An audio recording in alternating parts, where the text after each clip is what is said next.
It's yoga time here in the elementary school, and all of these fourth graders are working on their very own school computer. Having your own school computer is really awesome, and it's also a big responsibility. So, we've put together this short video to help you learn a little bit about your new yoga and how to take care of it.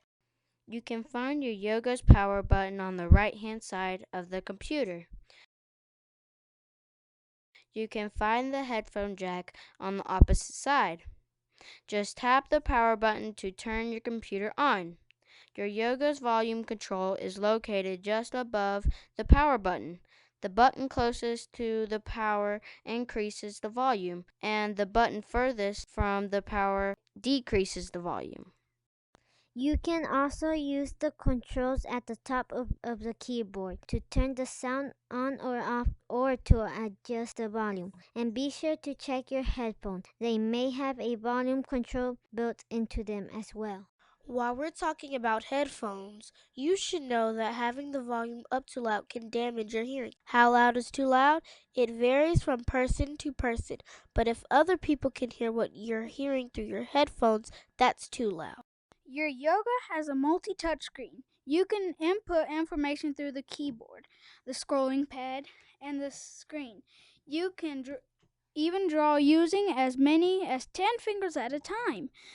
And you can zoom in or out by pinching either the scrolling pad or the touchscreen.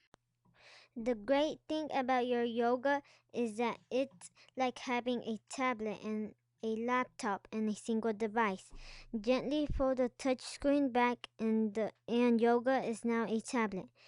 And you'll use the touchscreen for all of your input. Each student is assigned a specific computer and power cord. Your teacher will tell you which number is yours. Be sure that the computer you get out of the cart is your computer. And if your teacher asks you to remove your charging cord, be sure to the same number as your computer. Always carry it with two hands. Here at Emma Elementary School, we use Cougar Carry to make sure our computers get safely from one place to another.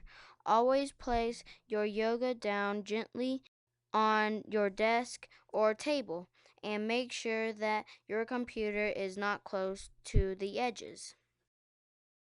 Be sure to keep food and drinks away from your yoga. And if you got sticky or dirty hands, be sure to wash and dry them before you use your yoga. You'll log into your yoga just like you log into any school computer. And since you're the only person who will use the computer, you can personalize lots of things on your profile. You can choose a school appropriate desktop background, bookmark web pages, and change some basic settings.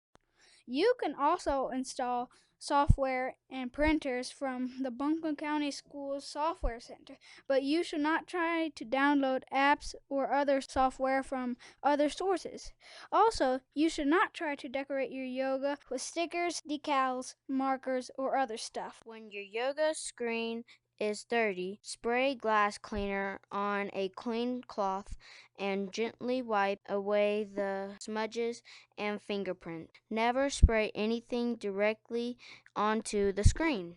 During the day, you may need your desk space for a different activity. When this happens, either return your yoga to the charging cart or close it and place it in your desk. Don't ever place your yoga on the floor where it might get stepped on. Be sure to shut your yoga down at least once a week. This will ensure that your computer gets software update. When you restart your computer after shutting it down, it may be a little slow to restart. This is because it's installing your update. Updates protect your computer from viruses and make sure that your computer has the most recent version of its apps and programs. So even if it is a little bit of an inconvenience, be sure to shut your computer down at least once a week. When your yoga needs charging or it's time to put the devices away for the day, remember to carry your device to the charging cart with your two-hand carry. Place your yoga in the correct slot in the charging cart and plug in the correct cord. Remember to be gentle as you insert the power cord into the computer. If your school allows you to take your yoga home, be sure to place it in a school-issued sleeve or carry case before gently putting it in a book bag. Be sure not to leave your yoga in the car or outside because getting too hot or too cold can be bad for your computer. Also, when you have the computer at home, keep your device clean and dry and away from pets and little brothers and sisters. Accidents are going to happen. That's just a fact. When something happens to your yoga or when it doesn't seem to be working right, report the problem to your teacher as soon as possible. Your teacher will then make sure that your yoga gets repaired and you have access to a learning computer to use at school. If we all work together, the yoga computers will be ours to use for many years. So take care of yours and make sure your classmates are taking care of theirs. Have fun learning with your yoga computers.